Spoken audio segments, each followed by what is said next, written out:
Good morning sir. Good morning. मैं comment section से कुछ क्वेश्चंस ले रहा हूँ। सर मेरे 6 साल का एक बच्चा है और 3 साल की एक बेटी है। उसके बाद से मैंने ऑपरेशन करा लिया था, मुझे एक बच्चा और चाहिए, क्या करना चाहिए? नमस्कार, मैं डॉक्टर दीपांकर बैनर्जी बोल रहा हूँ जबलपुर से, ideal fertility IVF and genetic centre private limited से, जो कि मध्य प्रदेश में स्थित है। और मैं गायनिकोलॉजिस्ट हूँ with special interest in reproductive medicine and foetal medicine.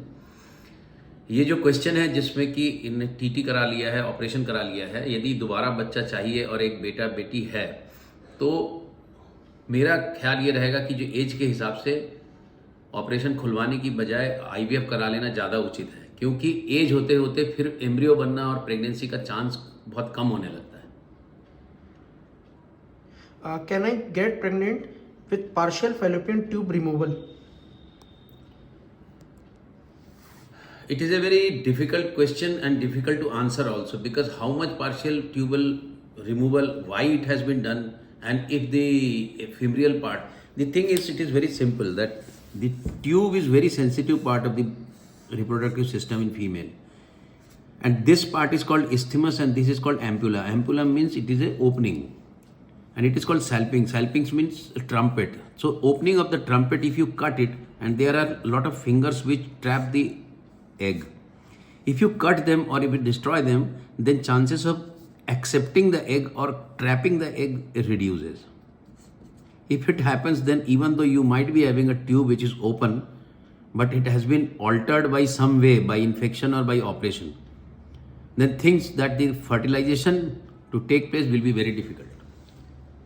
Sir मेरी आईवीएफ से प्रेगनेंसी है। पहली सोनोग्राफी में सिंगल दिखा था, लेकिन 15 दिन बाद वो ट्विंस हो गया, क्या ऐसा हो सकता है? जी हो सकता है, क्योंकि कई बार जो पहली वाली सोनोग्राफी होती है उसमें दूसरा सैक थोड़ा यदि लेट ग्रो करे तो वो दिखता नहीं है, बट वेरी रेयर। सर मेरी बच्चेदानी का साइज छोटा है और पीरियड नहीं आता, ऐसी कंडीशन में क्या सिर्फ आईवीएफ से ही प्रेगनेंसी होगी? बच्चेदानी छोटी है और पीरियड नहीं आता है, तो सबसे पहले तो ये देखना पड़ेगा कि बच्चेदानी छोटी है कि क्यों, और यदि पीरियड आ सकता है तो फिर बच्चेदानी आपकी वर्किंग है। बच्चेदानी छोटी होने के दो रीज़न हो सकते हैं। बच्चेदानी के ऊपर इसको साइज बनाने के लिए यहाँ से एक हार्मोन निकलता है ओवरी से, जिसको ईस्ट्रोजन बोलते हैं। ये एक फैक्ट्री है, इसका एक मैनेजर होता है जो कि ब्रेन है। यदि ये काम नहीं करे तो इधर से ईस्ट्रोजन नहीं निकलेगा तो बच्चेदानी छोटी होगी। यदि ये काम करता है और ये खराब है तो भी ईस्ट्रोजन नहीं निकलेगा तो भी छोटी होगी। तो ये कौन सी वैरायटी का है, वो वैरायटी जानना बहुत ज़रूरी है। यदि मैनेजमेंट काम नहीं कर रहा है, यहाँ पर फैक्ट्री ठीक है, अंडे बन सकते हैं, तो आप खुद के अंडे से आईवीएफ से प्रेग्नेंट हो सकते हो। Sir miscarriage at 24 weeks 2 times, what should be a reason? Miscarriage at 24 weeks at 2 times should be investigated very properly, because it is very rare to have miscarriage at 24 weeks except in cases of severe hypertension. If it is happening in 24-23 weeks, then you have to take precaution and find out the reason why it happened in the previous pregnancies. 2 5AA blastocysts are formed. The lining of the uterus also become good. Blood oxygen is good. What should be the reason of failure?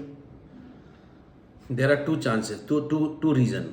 One is, even though it is 5AA, what is 5AA? 5 means it is the blastocele, the cavity, that is the number.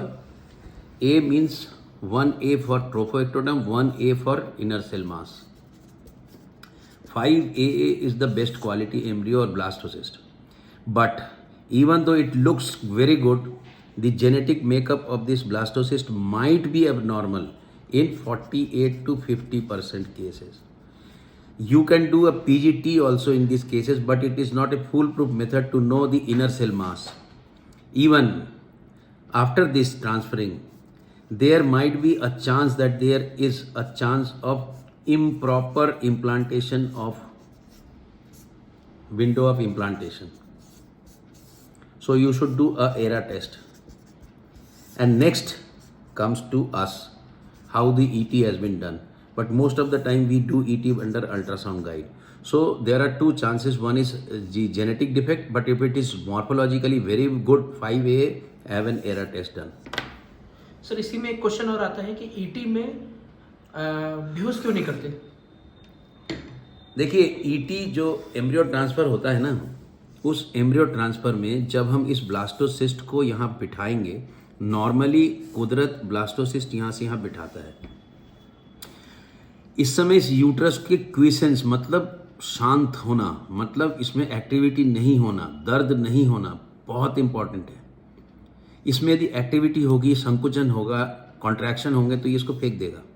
ऐसे ही जब हम इसको बिठाते हैं, इस बिठाने में यदि हम पेशेंट को एनेस्थेटाइज कर दें तो यूट्रस का जो पेन है वो हमको बता ही नहीं पाएगी। इसलिए हम इसको बगैर एनेस्थीसिया में करते हैं। और यदि लेडी हमको बोलती है पता ही नहीं चला, that is the best ET. ये जो यदि हमको वो लेडी बोलती है कि कुछ समझ में आ रहा है या पेन हो रहा है, हम रुक जाते हैं।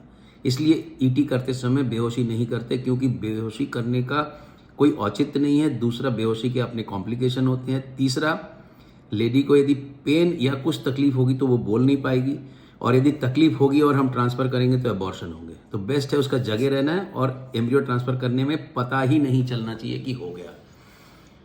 सुनने और जुड़ने के लिए बहुत बहुत धन्यवाद। मैं इंस्टाग्राम पे लाइव हूँ, और आप हमारे यूट्यूब चैनल को भी देख सकते हैं। आइडियल फर्टिलिटी को आप यूट्यूब में खोलिए तो आपको मिल जाएगा। दूसरी बात, यदि आप इस चैनल को अभी तक देख रहे हैं, इस वीडियो को, तो इस चैनल को सब्सक्राइब करिए। आप इस चैनल को शेयर भी कर सकते हैं ताकि ये जानकारियाँ दूसरों तक मिले। मेरी कोशिश ये रहती है कि लोगों के क्वेश्चंस को मैं यहाँ बैठ के जवाब दूँ, ताकि उनको घर में वो एक आंसर मिल सके। सुनने और जुड़ने के लिए बहुत बहुत धन्यवाद।